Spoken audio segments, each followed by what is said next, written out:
Her coffee order matched a dead woman's, sugar for sugar, stirred 3 times clockwise, and across town. In a house built on other people's bones, a man who hadn't flinched at a gunshot in 40 years felt his knees go weak over a styrofoam cup. Don Vittorio Castellano did not shake.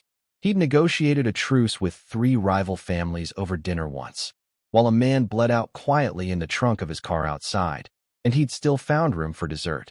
His hands signed contracts that made judges vanish from case dockets and made people vanish from everything else. Steady hands. Butcher's hands, some called them, behind his back, in the safety of distance and cheap wine. But today, staring at a grainy photograph on his mahogany desk, those hands trembled like a man 40 years his junior standing before his first jury. "Where?" he said low. "Did you get this?" Delphine, 30 years in his employ, 30 years learning that silence was survival and honesty was a luxury item reserved for people who could afford consequences, chose her words the way a bomb technician chooses wires. Rocco had it developed. Don Castellano said you'd want to see her face before he brought her in. Bring her in. As if Simone were cargo. As if 23 years of grief could be filed under logistics. Vittorio's jaw worked like a man chewing on glass. Rocco Terranova, his consigliere, the man who'd held an umbrella over both their heads at Odette's funeral while the Louisiana sky wept harder than either of them dared to, had a gift for finding things exactly when it suited him. Depending on the day, that gift made Rocco either the most valuable man in the organization or the most dangerous one sitting closest to the throne. Today felt distinctly like the second kind of day. Get him in here. Now. Rocco Terranova arrived 90 seconds later, because 90 seconds was precisely long enough to look unhurried without seeming careless. A skill he'd perfected over 2 decades of being exactly late enough to control a room before entering it. You wanted to see. Sit down. He sat. 23 years at Vittorio's side had taught him that when the Don skipped pleasantries, pleasantries were the least of anyone's problems. 23 years, Vittorio said, tapping the photograph twice, like he was confirming a heartbeat. I've had men in every parish, half of Texas, and a good chunk of Canada looking for my daughter. 23 years I've paid you, specifically, to run that search personally. And now you develop a photograph and sit on it before showing me. I wanted certainty before I gave you false hope, Don Castellano. Rocco's voice was smooth as 40-year bourbon and roughly as trustworthy. You've chased ghosts before. The girl in Baton Rouge. The one in Mobile who turned out to be an insurance scam. I didn't want to break your heart a third time over a stranger who happens to share Odette's smile. It was, as Rocco's lies always were, an excellent lie, built from real grief, real precedent, real scar tissue. That was the specific talent of a consigliere who'd spent 2 decades learning which words made Vittorio Castellano feel reasonable instead of suspicious. Vittorio studied him the way he studied a ledger that refused to balance, no matter how many times he ran the numbers. And if she's not a stranger? Then, Rocco said, smiling with all the warmth of a loan shark discussing interest rates, we'll have ourselves a lovely reunion. I'll even spring for the cake. He did not mention that he already knew her name. He did not mention that he'd known it for 19 years. Across the river in Algiers, in a kitchen that smelled like red beans and Sunday mornings, Simone Kingston stared at a birth certificate, insisting her entire life was a well-funded work of historical fiction. So let me understand this, she said, pacing like she was working a trauma bay and her mother was the patient refusing an obviously necessary treatment. You and Daddy took me, no paperwork, no adoption agency, nothing, from a mob boss's household. And then spent 23 years letting me believe I was just a regular girl from Algiers with regular dead parents and a regular boring car accident. There was nothing regular about any of it, Odessa said quietly, her tea gone cold and untouched. Your mother, Odette, was my sister. Simone stopped pacing entirely. The word snagged like a fishbone. You're telling me Vittorio Castellano's wife was your sister, and in 23 years you never thought that was worth mentioning. She married into that family against every warning I gave her, Odessa said, her composure fracturing along a hairline crack decades old. And when she died, when I saw how that world operated, baby, the funerals that weren't accidents, the enemies who simply stopped existing, I made a choice. I told everyone, including you, that you were mine. A lie kept you breathing. I'd tell it again tomorrow. Outside, a streetcar clattered past, indifferent, the way this city has always been to the quiet detonations happening behind its shutters. Somewhere across that same river, a father who believed his daughter was gone sat holding her photograph like a man holding his own heart outside his chest. One step, one name, one betrayal away from the truth that would either save him or finally, completely, ruin him. Simone Kingston had faced down gunshot wounds, overdoses, a man who once tried to bite off a nurse's finger during a psychotic episode, and none of it had prepared her for the particular horror of watching her mother cry into a dish towel at 11 in the morning. Say something, Odessa said finally, wringing the towel like it owed her money. What am I supposed to say? Congratulations, you successfully hid me from organized crime for 2 decades? You want a cake for that too? Rocco's apparently buying one. Who's Rocco? Simone blinked. I don't know. It came to me. Like a word in a language I never learned, but somehow already speak. She pressed her fingers to her temples. Mama, is that normal? Is that a Castellano thing? Do we get, like, ancestral mob knowledge? Odessa didn't laugh, which told Simone more than any explanation could have. Rocco Terranova, she said slowly, is your father's consigliere, his fixer, the man who stood at that family's right hand since before you were born. A pause, heavy as wet concrete. He's also the man who drove you to my doorstep in the middle of the night, 23 years ago, and told me if I ever spoke your real name out loud, he'd make sure I never spoke again. The kitchen went very quiet. Even the streetcar outside seemed to hold its breath. So he knows, Simone said. This whole time, he's known where I was. He's the one who put you here. Simone sat down slowly, the way she did in the ER when a patient's vitals told her a story the chart hadn't caught up to yet. Something wasn't adding up, and in her experience, when something didn't add up, it wasn't because the math was wrong. It was because somebody was lying about the numbers. Why? She asked. Would the Don's most trusted man save me from the Don? Odessa's hands stilled on the dish towel. Because he wasn't saving you from Vittorio, baby. Her voice dropped. Careful, the way you defuse something ticking. He was saving you from whoever killed your mother. Rocco Terranova drove home that evening along the river road with the windows down, letting the humid Louisiana air do what humid Louisiana air does best, sit on a man's chest like a debt collector. 19 years he'd kept this particular ledger balanced. 19 years of small, precise lies stacked like bricks into a wall nobody questioned, because Rocco Terranova had built his entire reputation on being the one man in the Castellano organization who never lied to the Don. Funny that. The best liars are always the ones everyone trusts specifically because they seem incapable of it. He thought back to that night in 2003. Odette Castellano found at the bottom of the back stairs, ruled an accident by a coroner who owed the family several favors and several fingers. Except Rocco had been in the house. Rocco had heard the argument before the fall. Rocco knew accidents don't usually involve someone screaming, "You'll never take her from me," 30 seconds before a body hits marble. He'd made a choice that night. Get the baby out. Get her far enough that whoever wanted the Castellano bloodline handled would never find her, and close enough that Rocco could keep one eye on her his whole career, just in case the debt ever came due. He hadn't planned on Delphine's cousin working at that Algiers diner. Hadn't planned on a photograph. Hadn't planned on this feeling, driving home, of watching 19 years of careful architecture start to groan under its own weight. His phone buzzed. A text from an unknown number, 4 words long. She's asking questions. Handle it. Rocco's jaw tightened. There was only one person in this city who spoke to him like that and expected obedience, and it wasn't Vittorio. Reflection, if you're still with us. Every family has someone like Rocco, the one who says, "I did it to protect you," while quietly deciding, without your consent, exactly how much truth you're allowed to survive. Is that protection? Or is that just control wearing a nicer suit? If you believe people deserve the truth about their own lives, even the ugly, dangerous parts, hit that like button right now. Drop a comment. Do you think Rocco's a protector or a manipulator hiding behind a good deed? Subscribe before Chapter 3, because only the people quietly rooting for the liars in their own lives will scroll past this without smashing that button. Back in his study, Vittorio Castellano poured 2 fingers of scotch he didn't drink and stared at the photograph until her face blurred into her mother's. Somewhere in this city, his daughter was alive.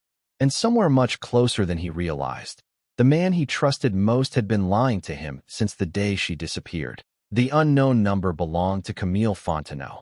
And if there was one person in New Orleans capable of making Rocco Terranova's palms sweat, it was the woman who'd spent the last 2 decades quietly inheriting the parts of the Castellano empire that never showed up on paper. The docs, the consulting fees, the judges who owed favors nobody wrote down. Camille wasn't family. That was the joke of it. She'd married in, been widowed young when her husband, Vittorio's younger cousin, caught a bullet meant for someone more important, and instead of fading into a respectful, grief-stricken silence like the family expected, she'd simply stayed. Made herself useful, made herself necessary. And somewhere along the way, necessary had curdled into something closer to indispensable, which in this business was one dangerous half-step from untouchable. Rocco met her at a coffee shop on Magazine Street that, delightfully, sat 4 doors down from the diner where this whole unraveling had started. New Orleans had a sense of humor like that. Cruel, circular, always making you walk past the scene of the crime. "You look tired," Camille said, not looking up from her espresso. "I look, then manage it." "She's his daughter, Camille. She's a liability," Camille said, finally meeting his eyes. And there it was, the thing that had always unnerved Rocco about her. She said monstrous things in the exact same tone she'd used to order a salad. "You kept her alive because you thought Odette's death wasn't an accident. Fine. Noble. But 19 years later, you don't actually know who killed her. You've just been running a very expensive guessing game with a little girl's life as the ante." "I know it wasn't Vittorio. Do you?" Camille smiled, and it didn't reach anywhere close to her eyes. "Or do you just need it not to be, because you've spent 2 decades standing beside a man you'd have to kill if you found out otherwise?" Rocco said nothing, which was, as it always was with Camille, an answer. "Here's what happens now," she continued, stirring her espresso with the patience of someone who has never once in her life felt rushed toward anything, including violence. "You bring the girl in. Quietly. You let Vittorio have his reunion, his tears, his little hallmark moment. And then you and I have a longer conversation about what happens to a man's judgment when he's finally holding the one thing he burned this whole family down to protect. You want him distracted." "I want him human," Camille said. "Distracted is just what human looks like on a man who's spent 30 years pretending not to be." Simone hadn't planned on driving past the Castellano estate. She told herself it was curiosity, the same clinical curiosity that made her a good nurse. You assess before you treat.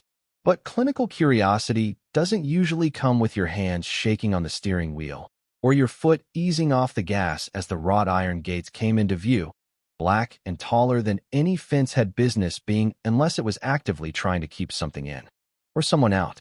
She wasn't planning to stop. And then a black SUV pulled up behind her, slow and deliberate. The way sharks are slow and deliberate right up until they aren't, and Simone's instincts. The ones that had kept her alive through 3 code situations and 1 very memorable lockdown, screamed at her all at once. This is not a coincidence. This is a pickup. The window rolled down. A woman's face, elegant, unreadable, studying Simone the way you'd study a specimen you weren't yet sure was dangerous. "You have your mother's jawline," Camille said. "It's uncanny, actually. I half expected you to be a disappointment. You're not. Who are you? Someone who's about to save you a great deal of trouble, or cause you a great deal of it, depending entirely on how well you listen in the next 10 minutes. Camille's smile was thin as a blade laid flat. "Get in the car, Miss Kingston. It's time you met your father properly. And it's time somebody told you the truth about how your mother actually died. Because I promise you, Rocco Terranova has been lying to you both for 19 years, and it's about to cost all 3 of you a great deal more than it already has." Simone's hand hovered on her own door handle, torn between every instinct that had ever kept her alive and the one truth she couldn't outrun anymore. Some doors, once you saw them, could not be unseen. She got in the car. The inside of Camille's SUV smelled like leather and old money, and Simone Kingston sat rigid in the passenger seat with the specific stillness of a woman calculating exits. "Relax," Camille said, easing into traffic like they were headed to brunch instead of toward the epicenter of Simone's entire fractured identity. If I wanted you dead, you'd have never seen the car coming. That's not as comforting as you think it is. It wasn't meant to be comforting. It was meant to be true. I find the two rarely overlap in this family, so I try to lead with true. Simone studied her, the tailored blazer, the wedding ring worn on a chain instead of a finger, like a woman who'd buried the marriage but hadn't quite buried the memory. You said Rocco's been lying about how my mother died. He has. Sweet of him, in his way. Rocco's always been sentimental underneath all that polish. He decided, 19 years ago, that your mother's death didn't add up, decided it might have been an inside job, and instead of finding the truth, he just hid you. Forever. Because forever felt safer than an answer he might not survive. And you know the actual answer. Camille's eyes flicked to the rearview mirror, checking a tail that wasn't there, an old habit worn smooth with repetition. I know that your mother wasn't pushed down those stairs by a stranger, and I know that whoever did it is still standing close enough to your father to pour his scotch every night. Simone's stomach dropped the particular way it did when a patient's monitor changed rhythm before the alarm even sounded. That half second of your body knowing before your brain catches up. You're talking about Rocco. I'm talking about someone, Camille said, carefully. And I'd rather you meet your father with your eyes open than walk in there trusting the wrong person simply because he's been kind to you from a distance for 2 decades. Kindness and innocence aren't the same currency, Miss Kingston. Learn that now. It'll save your life later. Vittorio Castellano was standing at the window of his study when the gates buzzed, watching the SUV roll up his gravel drive with the particular dread of a man who has waited 23 years for a moment and now, faced with it, wants nothing more than another 23 to prepare. Delphine appeared at the door. Don Castellano. She's here. I know, he said, though he didn't move.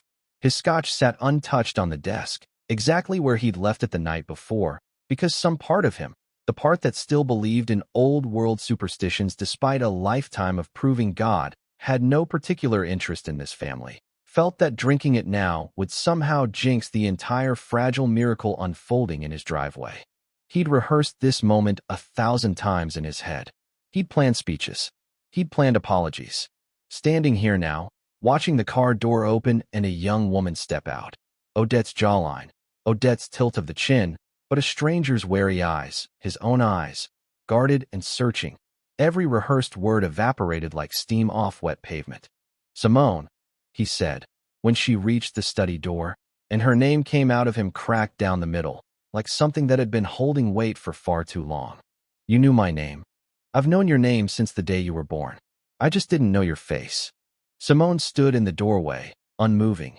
Every clinical instinct she owned screaming at her to assess the room before she entered it. The exits, the man's hands, the tension coiled in his shoulders that looked less like menace and more like grief wearing a very expensive suit. Camille says someone in this house killed my mother, and that the man who hid me for 19 years has been lying to both of us about who. Something moved behind Vittorio's eyes, not shock exactly. Recognition. The look of a man watching a second landmine reveal itself in a field he'd thought was already fully mapped. Then, he said quietly, it seems you and I have the same first question, and I'd very much like to hear Rocco Terranova answer it in this room, tonight, before either of us decides who to trust. Behind Simone, in the doorway, a shadow shifted. Rocco Terranova stepped into the light, his expression the careful blank of a man who'd just heard exactly enough of that sentence to know his 19 years of careful architecture were about to collapse in real time. Vittorio, he said slowly, before you say another word, you need to hear this from me first, not from her. Sit down, Rocco. It wasn't a request. Vittorio's voice had dropped into the register Rocco had heard exactly 3 times in 23 years of loyal service. The register that preceded men disappearing from the organization permanently. No severance, no goodbye party. Rocco sat. Simone remained standing near the doorway, arms crossed, every muscle coiled with the specific readiness of someone who'd spent a decade running toward emergencies while everyone else ran away from them. 19 years ago, Rocco began, and for the first time in 2 decades, Vittorio watched the smooth confidence drain out of the man like water from a cracked glass. I heard Odette arguing with someone on the back stairs. I heard her say you'll never take her from me. 30 seconds later, she was dead, and the coroner's report said accident, and I knew, Vittorio, that report was bought. Bought by whom? I didn't know. That's the truth I've been sitting on for 19 years, not who did it, just that it wasn't nothing. And I made a choice that night. I couldn't protect Odette. She was already gone. But I could protect the baby, and I could protect her by making sure nobody in this family, including you, ever knew where to find her. Because if I couldn't trust the coroner's report, I couldn't trust anyone standing in this house that night, including the man signing my paychecks. Vittorio's face had gone the color of old ash. You thought I killed my own wife. I thought it was possible, Rocco said, and his voice cracked on the word, genuine in a way Simone hadn't heard from him yet. And I have hated myself every day since for thinking it, because I watched you grieve her for 19 years in a way no guilty man grieves. But by the time I knew you were innocent, Simone already had a whole life built on a lie I'd told to protect her. I didn't know how to unspool it without destroying her all over again. Simone's voice, when it came, was quiet, but it cut through the room like a scalpel. So you decided that was your call to make. Not mine. Not his. Yours. I was 26 years old holding a 6-month-old baby at midnight, Rocco said, turning to her fully now, something raw breaking loose behind his composure. I made the only choice I could live with. I'm not asking you to forgive it. I'm asking you to understand it wasn't cruelty. It was the only version of mercy I had access to. Before anyone could answer, Camille's voice came from the doorway, cool and amused, like a woman arriving exactly on cue because she'd written the cue herself. How touching. Though you're leaving out the part where you never actually finished the investigation, Rocco. You found a scapegoat and you stopped looking, because looking further meant looking at people closer to you than a stranger. The room's temperature seemed to drop. Camille, Vittorio said slowly, how do you know what he heard on those stairs? That detail was never in any report. Silence stretched, thin and brittle as old ice. Because, Camille said, and her smile finally, fully, reached nowhere near her eyes. I was the one standing at the bottom of them. The Scotch glass on Vittorio's desk trembled, not from his hand this time, but from the vibration of his fist coming down on the wood beside it. You. Odette was going to tell you I'd been skimming the doc's accounts for 3 years, Camille said, almost bored, the way you'd confess to a parking violation. She found the ledgers. She was going to hand them to you that night. I asked her to reconsider. She said no. Gravity did the rest. I simply declined to catch her. Simone's hand found the doorframe, steadying herself the way she steadied herself over patients whose vitals had just crashed without warning. 19 years of grief, 23 years of lies, and the truth had been standing in expensive shoes at every family funeral since, pouring condolences like she'd poured that espresso, smooth, unbothered, untouchable.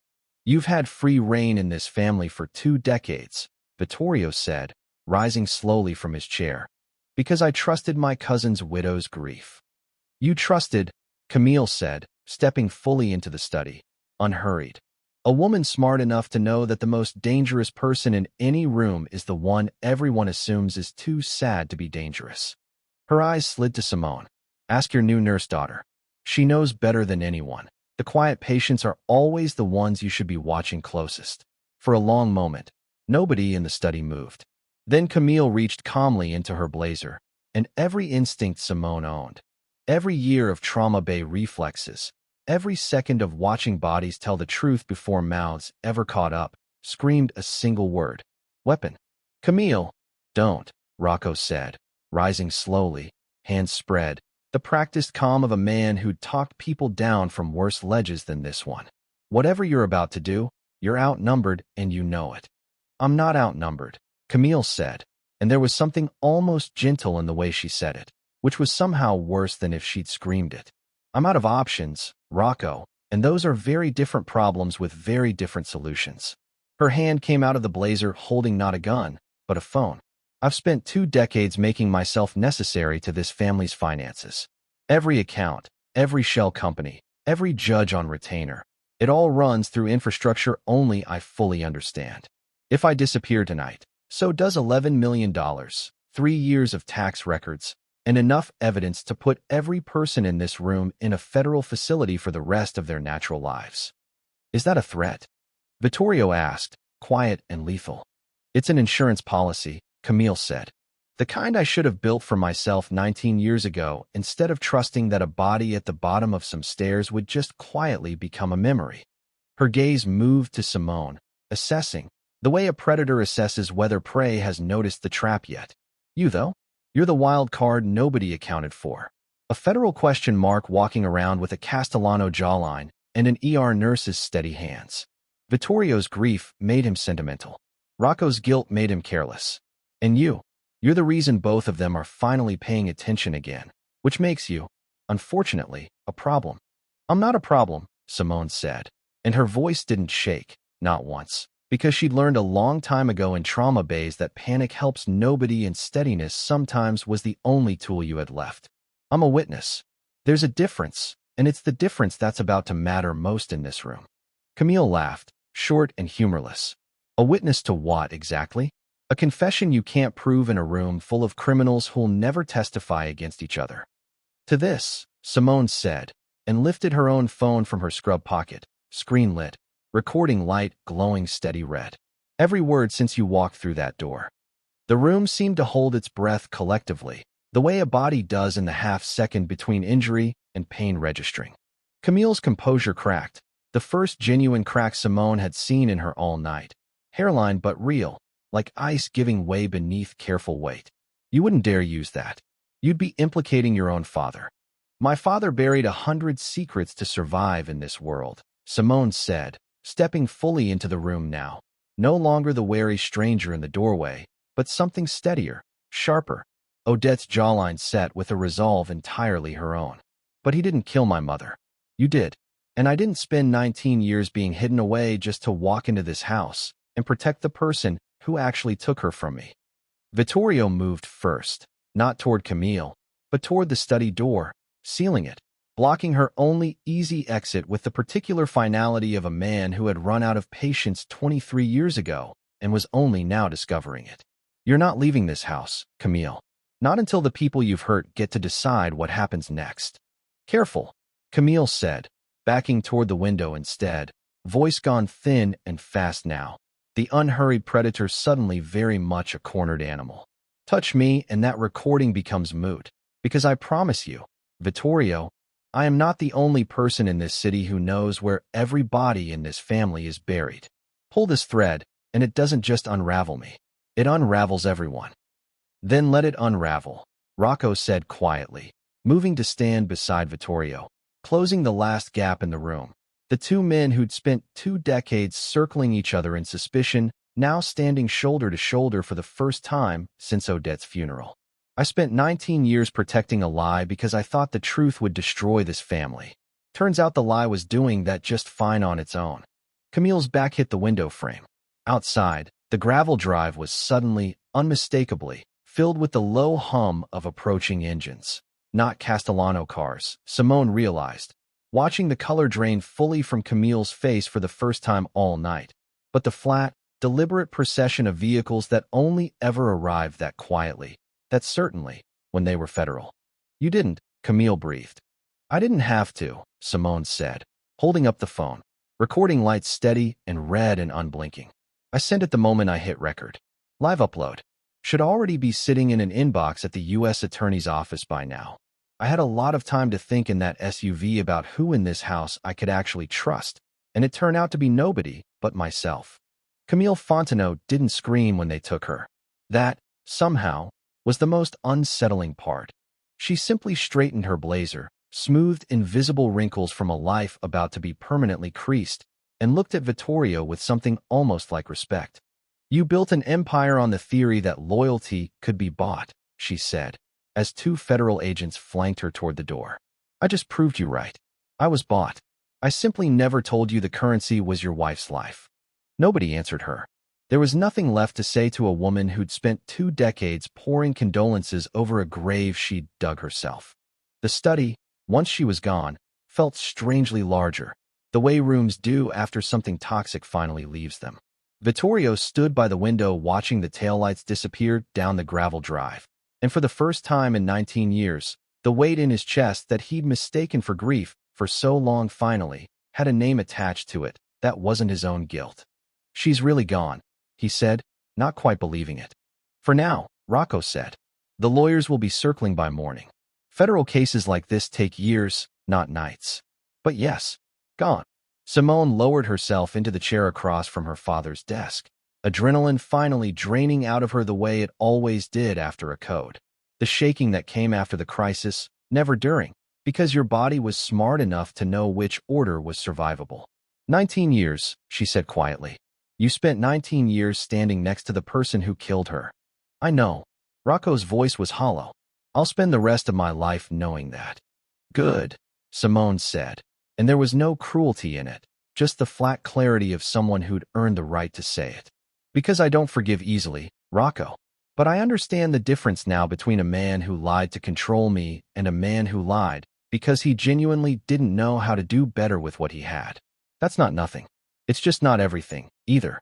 Vittorio crossed the room slowly, the careful, deliberate walk of a man approaching something he was terrified might dissolve if he moved too fast. He stopped in front of Simone's chair and, for the first time since she'd stepped through that door, simply looked at her. Not for evidence of Odette, not for confirmation of blood, just at her, at the actual grown woman sitting in his study with steady hands and a spine forged in emergency rooms he'd never see. "I don't expect you to call me anything," he said. "Not father, not Don, not anything at all, if that's too much too soon. I just want you to know that every year you were gone, I looked. Every single one." "I believe you," Simone said. And she found, somewhat to her own surprise, that she did. "But I need you to understand something too. I'm not here to inherit an empire, Vittorio. I'm not interested in ledgers or territories or whatever it is men in this family fight wars over. I patch people up for a living. I'm good at it.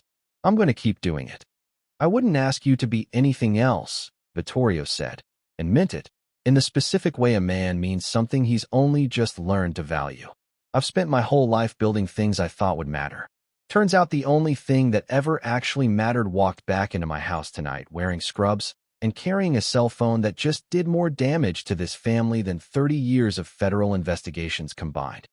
Outside, dawn was starting to break over the river, pink and stubborn, the way it always did in this city no matter how much blood had been spilled the night before. Simone stood, and for a moment, just a moment, she let herself lean into the embrace her father offered, careful and uncertain, like a man learning a language 40 years too late, but determined to learn it anyway. Some things, she thought, don't get resolved. Not really. A childhood stolen by a lie doesn't hand itself back whole. A mother's death doesn't stop mattering just because justice finally, belatedly, arrived wearing handcuffs. But some things do get repaired, even when they can't be undone. A father who finally stopped searching because the search was over.